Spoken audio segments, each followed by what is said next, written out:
Nous fêtons deux saints aujourd'hui, un espagnol, l'autre perse.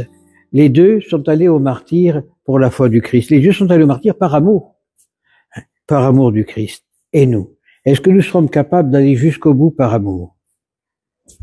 Quand on voit ce qui se passe dans le monde aujourd'hui, c'est à celui qui embêtera l'autre. Alors, on a des chefs d'État qui signent des décrets pour punir ceux qui ont faim. Nous sommes dans une civilisation où on cherche les profits et non l'amour. Nous sommes dans une civilisation où on profite des pauvres pour s'enrichir. Tout ça, on va être puni. Un jour ou l'autre, Dieu va demander des comptes et on ne pourra pas dire qu'on ne le savait pas. Parce que tous se disent chrétiens, alors de différentes variantes du christianisme, mais tous se proclament chrétiens, mais ils vont à l'encontre de l'évangile, ils vont à l'encontre de la volonté de Dieu. Parce que quand on fait voter des lois uniques, telles que la contraception ou l'euthanasie, ce sont des lois uniques, des lois qui vont contre Dieu. Et quand on fait voter des lois pareilles, on aura des comptes à rendre. Et ceux qui les suivent auront les mêmes comptes. Plus ça va, plus le monde est en train d'aller à sa propre perte. Pourquoi? Parce qu'il a mis Dieu à la porte. Et quand on a mis Dieu à la porte, Dieu nous laisse seuls. Seulement, quand Dieu s'en va, il y a quelqu'un d'autre qui rentre, qui s'appelle Lucifer, l'ange des lumières, celui qui au départ était avec Dieu. Et par jalousie, il combat Dieu. Le monde est rentré dans une jalousie parfaite et complète. Tu as ce morceau de terre, moi je le veux, donc je te fais partir. Alors, au nom de liberté quelconque, au nom de je sais pas quoi, on a fondé des États. Bien. Mais pour fonder ces États, on a mis les gens qui étaient dans ce lieu à la porte pour en mettre d'autres. Après, on s'inquiète qu'à la guerre. C'est la propre bêtise du monde qu'il faut faire des guerres. Prenons le cas de la Palestine. La Palestine était peuplée par un peuple palestinien, chrétien, juif, musulman, tous étaient vivants en paix. Puis, après la guerre de 40, on a voulu fonder un État d'Israël. Qu'est-ce qui se passe maintenant? Ils sont en train de s'entretuer un avec l'autre. Dans notre cas, l'Algérie était française, ils ont voulu l'indépendance, je ne rentre pas dans une question politique, mais en Algérie, il y avait 3 communautés importantes, les musulmans, les chrétiens et les juifs qui vivaient ensemble. Merveilleusement bien. Je me rappelle que j'avais un ami pied noir qui disait, en Algérie, c'était toujours la fête. Parce que le vendredi, on faisait la fête avec les musulmans, le samedi avec les juifs et le dimanche avec les chrétiens. Nous étions heureux. Et maintenant, on ferme les églises, on tue les prêtres en Algérie, on tue les chrétiens et on les pourchasse. Ils n'ont pas le droit d'aller travailler dans certains endroits parce qu'ils ne sont pas musulmans. Et voilà ce qu'on a fait le monde. Tout ça par jalousie, tout ça par bêtise humaine. Et alors quand je vois que à Rome, on embrasse le livre saint des musulmans, non, c'est détruire complètement le christianisme. C'est donner à ces gens-là la possibilité d'encore tuer. On a enfermé des gens au Nigeria, on a enfermé des gens dans une église et on a mis le feu. Personne n'en parle, ce ne sont que des chrétiens.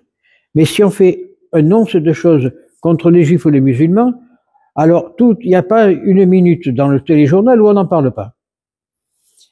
Nous sommes arrivés à un point où il y a vraiment, comme au début de l'ère chrétienne, la chasse des chrétiens.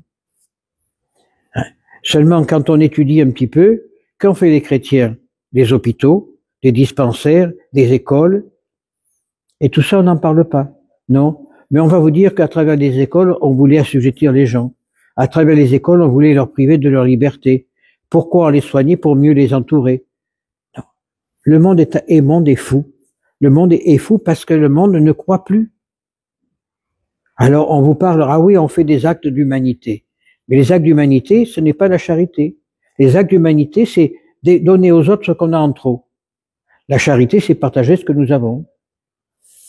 Et alors, tout va mal parce qu'on n'y croit plus. Et quand vous essayez de faire un acte de charité, les gens vous disent, pourquoi vous le faites? Qu'est-ce que ça vous rapporte? Mais la charité ne rapporte rien. La charité rapporte simplement l'amour de Dieu. La charité, c'est recevoir des grâces du Seigneur. C'est tout. Et ça, les gens ne le comprennent plus. Parce qu'on est tellement matérialisé qu'on ne croit plus en rien. Alors, l'Église nous donne l'exemple de ces deux martyrs, Vincent et Athanase, Vincent d'Espagne, Athanase de Perse, pour nous démontrer que dans toutes les régions du monde où le Christ s'est implanté, le christianisme s'est implanté, des gens sont allés à la mort pour l'amour de Dieu. Et nous, aujourd'hui, personne ne dit rien. Personne ne dit rien. On n'entend même pas les évêques en place ouvrir la bouche.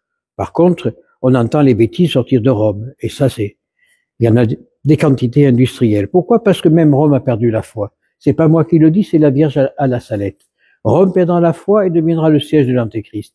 Les prêtres sont devenus des cloîtres d'impureté. Il y a un prêtre du diocèse de Sens qui a fait de grands discours sur TikTok, puis maintenant il s'en va parce qu'il est dégoûté de l'Église. Il est dégoûté de l'Église par rapport à ce qu'il a dit lui-même. Et tout ça, c'est invraisemblable.